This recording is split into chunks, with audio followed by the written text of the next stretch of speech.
Good afternoon, this is Nicholas from Gandora Gaming, and I bring you guys my Generator Boss deck profile today. This is one of the cooler archetypes when it comes to control. It's very unique, very interesting, and it just got 2 new cards announced in Photon Hyperblast, or whatever that set's called. And I'm super excited for the new support. It looks very interesting. I do have a kind of a thing with Konami.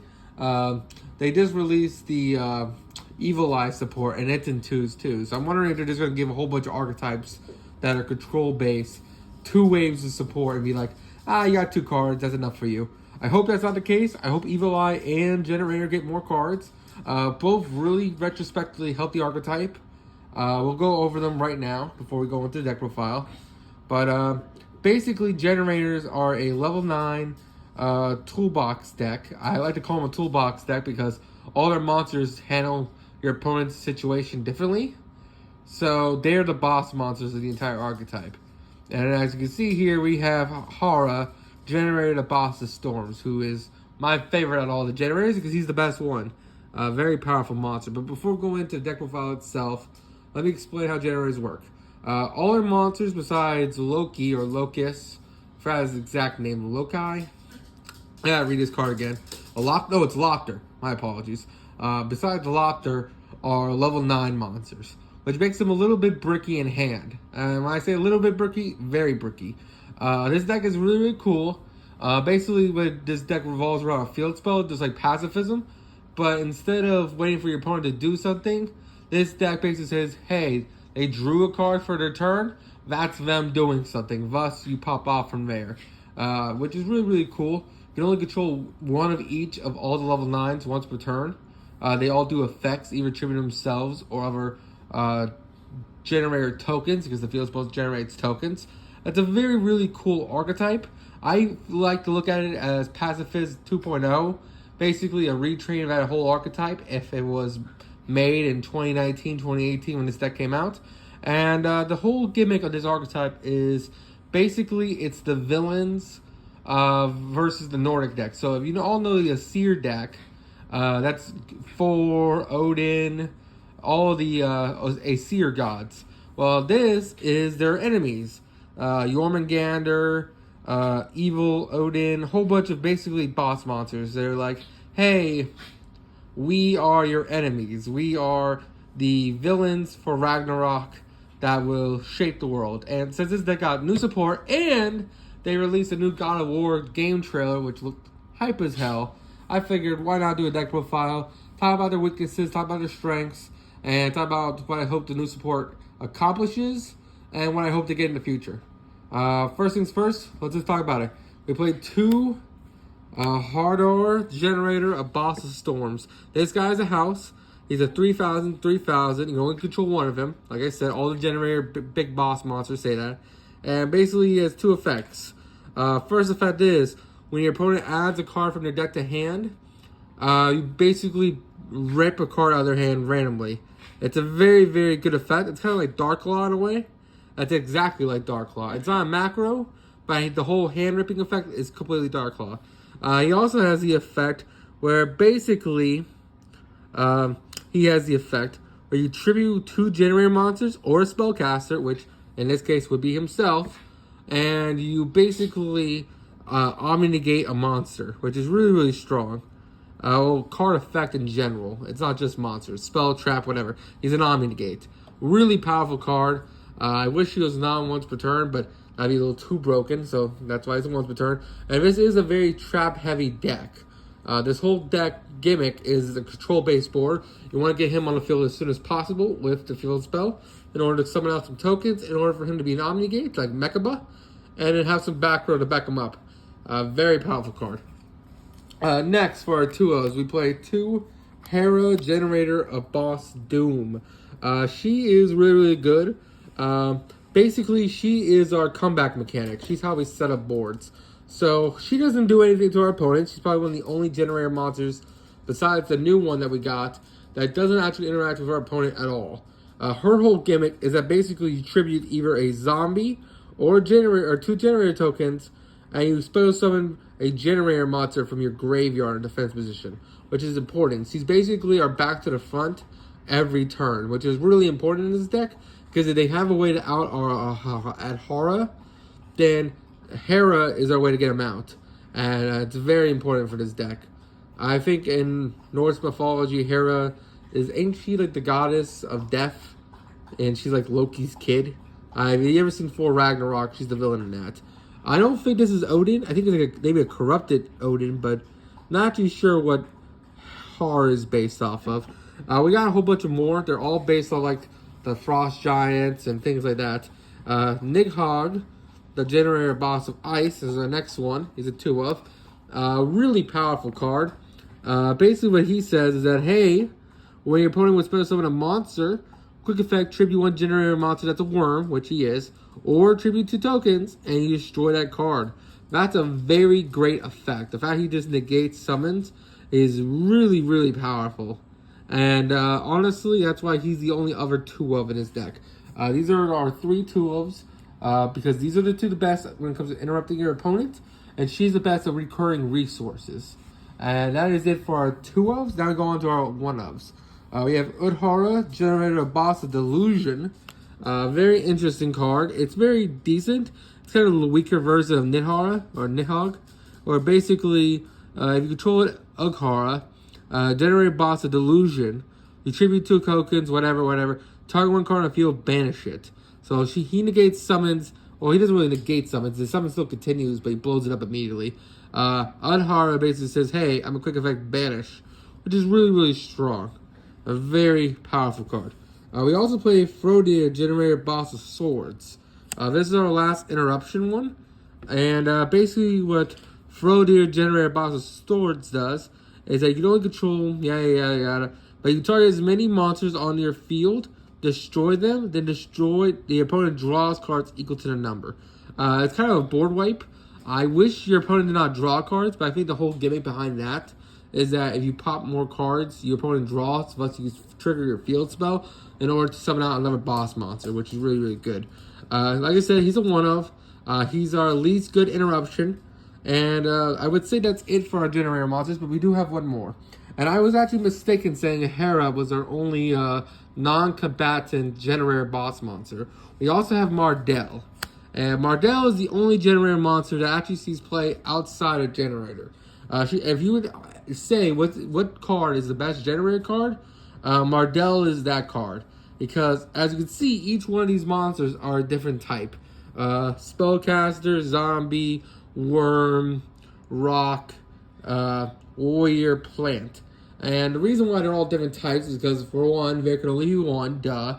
But also due to the fact that they all kind of help their retrospective types as individual cards, which is weird. It's like one of the archetypes where they gave us so many types that each card could see play relatively in those other decks.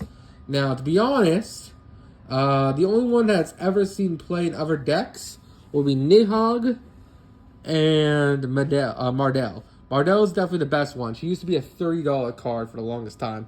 Luckily, she got a reprint. This is the reprint version of her. The rest of these, I think, are the normal rarity ones for the first wave. But Mardell is amazing. Basically, she has 2 effects. And basically, what she does is that when this card is no more special summon, add 1 Generator or Plant monster from your deck to your hand, which is amazing. And that's why she saw play in other plant decks and still sees play to this day. Basically, 1 Lone Fire equals her, which means it's a free search and you have a free level 9. This deck is very powerful and it has great support for all archetypes, which is really interesting.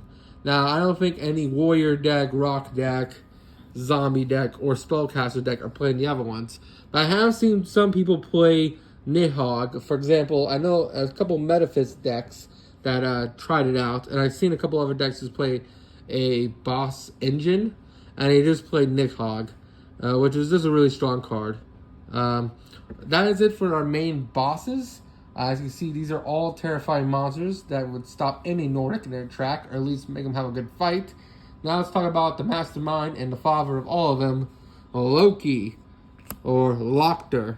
The guy who couldn't remember his name literally earlier this video. But Lochter is awesome. He is a support our second wave, and he's really strong. Basically, all Generator monsters gain 1,000 attack and defense during your opponent's turn only. I wish this was forever, but basically while he's on the field and it's your opponent's turn, all these monsters gain 1,000 attack and defense, which is insane. Because they're already hefty monsters. Hara becomes a 4,000, which is insane. And they just all become really strong monsters, which is good. And I guess they didn't want you to OTK this deck. Thus, they gave it the restriction it's only on your opponent's turn. He also has the effect that during the main phase, quick effect, you attribute one Generator monster, set summon a level 9 Generator monster with a different name from your deck. Does not have to be himself, but usually you tribute himself. Meaning Lopter, tribute himself for Mardell is a quick way to get to your field spell, which is very powerful. And that is it for the Generator monsters. We do play one more monster, which is in this case Planet Pathfinder. Our normal summon doesn't really matter in this deck because none of these guys are ever being normal summoned unless you're tributing tokens. But since the tokens don't last on your turn, you're only ever summon these guys with the field spell or with Lopter himself.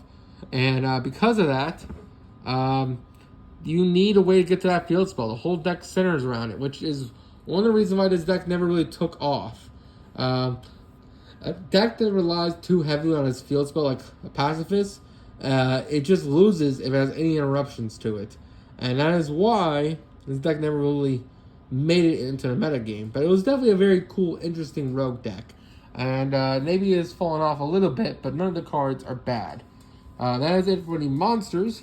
And now we go on to the spells, which in this case, we gotta talk about Generaider Boss Stage. The most important card of this entire archetype, the main card. Without this card, this deck does not work. And even with this card, this deck still sometimes doesn't work because you might draw like a handful of these guys, which sucks. But basically, Generaider Boss Stage basically says, hey, when you put an added card from your deck to hand, spell summon a Generator monster from deck in defense position, and then spell summon tokens onto your field until your zones are complete.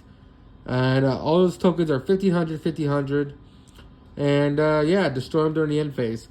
This card's really good. A really powerful card. I wish it couldn't be Ash, but hey, what can you do? It's a very powerful card. Gets any of these guys out of the deck during your opponent's turn.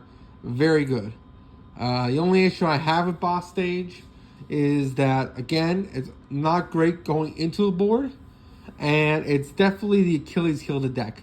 Everyone who fights this deck is going to be like gunning for this field spell, meaning you got to protect this thing with your life, and sometimes you just can't. They just have too many outs to it. So as much as I love this card, as much as I love this deck, there is a clear weak spot in it with decks that rely on their field spells. Like, for example, Tier Elements. You can negate their field spell and it'll still pop off.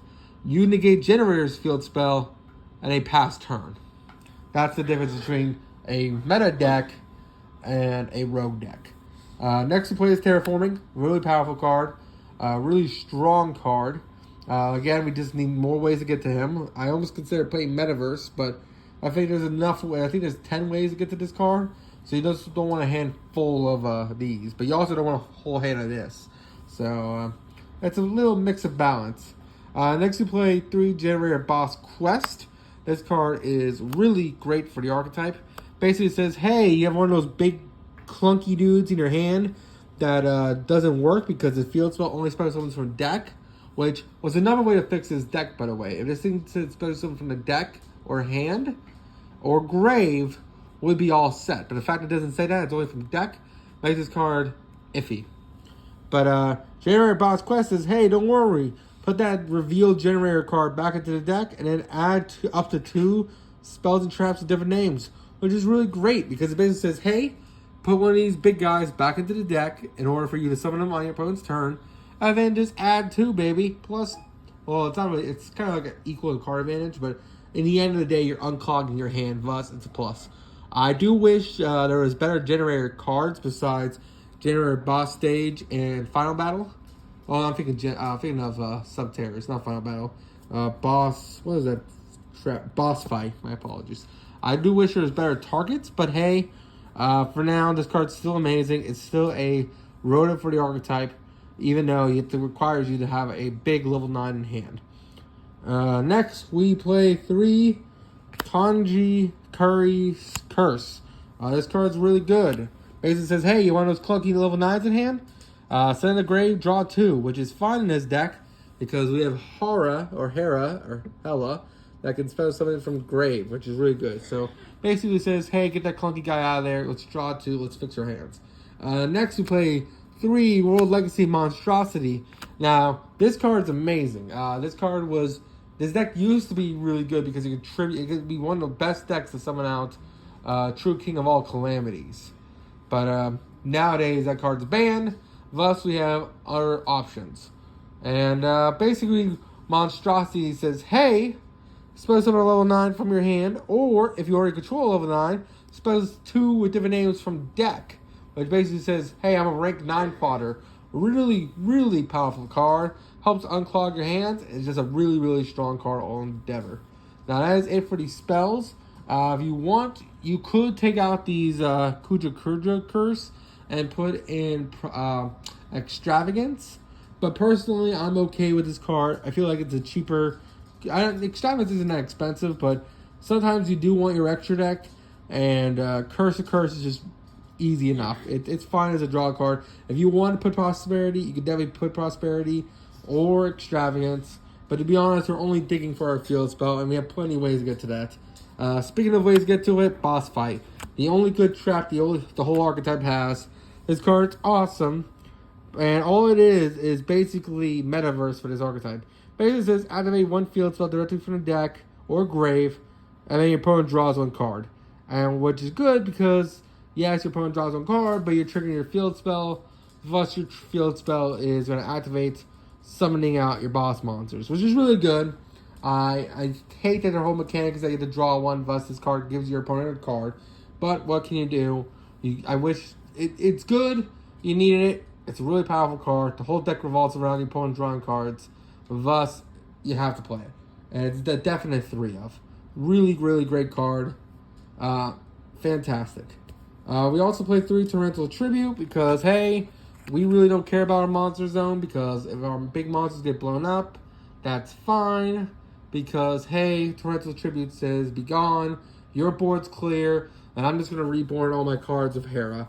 And that's how it goes. We also play 1-Dimensional Barrier. 3-Dimensional Barrier, I don't know what I'm saying. Really strong card. Basically says, hey, you trying to play the game? Well, I'm just going to call whatever type you are and say, get out of here. This card needs to be banned. If you feel like for ethical reasons to not play this card, just put it in There Can Only Be One. I cut There Can Only Be One in this deck just for the simple fact that it's good floodgate, but I kind of wanted to stop my opponent in their tracks. And right now, There Can Only Be One isn't the greatest because a lot of decks can make 1 Synchro, 1 Fusion, 1 Link. They're playing a lot of mismatch of archetypes. So, for example, Tier Elements. Tier Elements is playing, yes, they're playing Aquas, but they have ways to get around There Can Only Be One, where they just make a whole bunch of different types of monsters to get around it. At least the best version of the tier.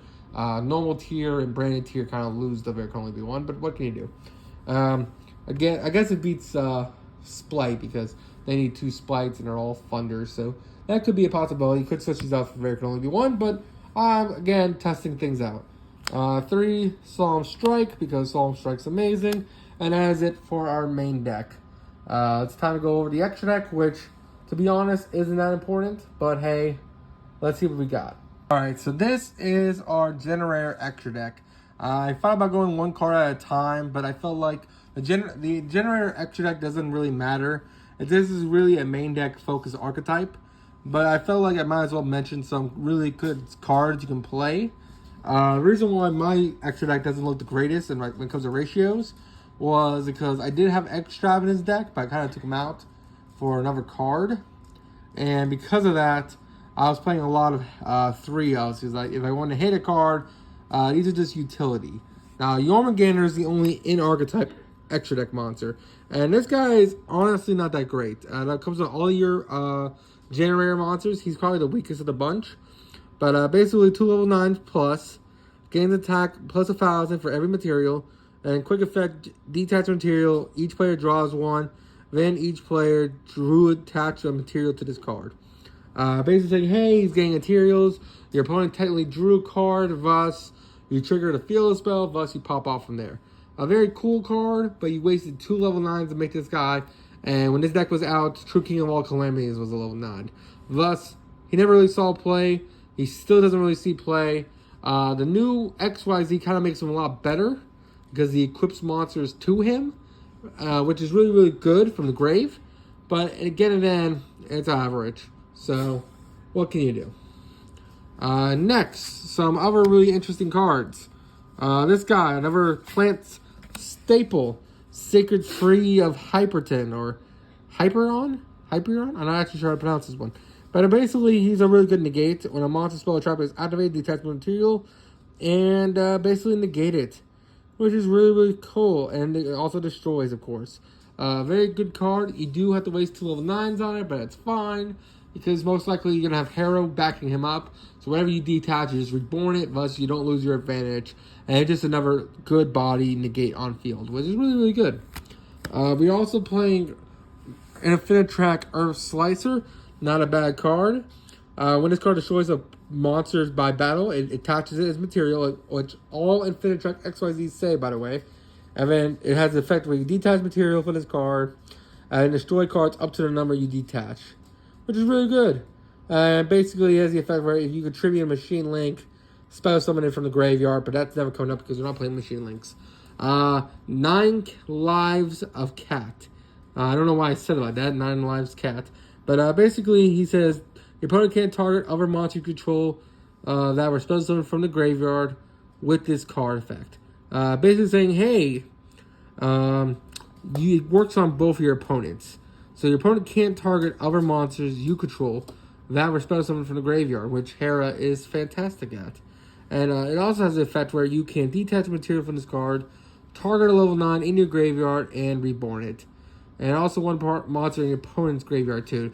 It's a weird Hera. It's kind of one of those cards you have to play just in case you go through both Heras, which never really comes up, but it could.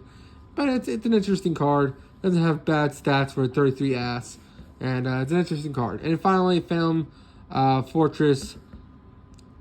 I'm not even going to begin to try to pronounce Interblahir. I'm horrible, as you can see, in translations. But basically, it has like multiple effects. Once you return a detached material from this card, and it activates one of these effects. And that's either banish a card your opponent controls, banish one random card in your hand, banish one card in your opponent's graveyard, or banish the top card of your opponent's deck face up. Really good card. Just a quick effect banish. Again, you really don't make this guy because we literally have an archetype generator that does it for us. But it's another option. Another way to banish more cards.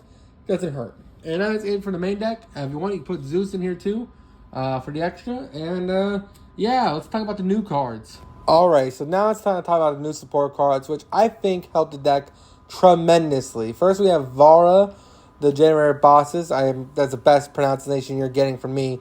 And she's really, really good for the archetype. She's not a disruption, but she helps you extend in your hand in ways this deck couldn't before. Basically, what she does is that, hey, if she's in the hand or if she's in the grave, you can pitch a generator from hand, special summon her, and then special summon a generator from your grave or from hand. Very, very good effect. Very helps. It basically says, hey, I'm a free rank 9, and also I'm getting all these bricky level 9s out of your hand, which is really, really good. That's all she does, and that's all she needs to do. She helps you consistently, and that's all you need to do. Very powerful card, and hey, let's keep it up. And our next card, as you can see, so our next card is Generaider, Boss of Shadows. This is our new XYZ, 2 level 9s, and this guy is kind of a beast. Basically, he says, quick effect, you can tribute him, and then attach 2 monsters from either player's field or graveyard as to the new monster you summon from him. It's a little hard to explain, but I'll sum it up like this. Basically, it says, hey, I'm a fairy XYZ with 2 materials at least on him. I'm going to tribute myself, supposed to summon out Jormungandr, who's the lizard guy we saw, the big snake. And hey, attach 2 materials to that snake monster from either your opponent's grave or field up to the number I had as material. So if I had 5, you attach 5. If I had 2, you attach 2. If I had 600, you attach 600. Very, very good effect. This XYZ alone makes Jormungandr an actually good card. Just for the simple fact that he himself adds Jormungandr as disruption, which is really, really strong. And I think these 2 new support really do bring Generaider up a tier. Do I think they're tier relevant? Not really. I think this is a really interesting, powerful deck, but who knows? You all take care. Don't do anything stupid.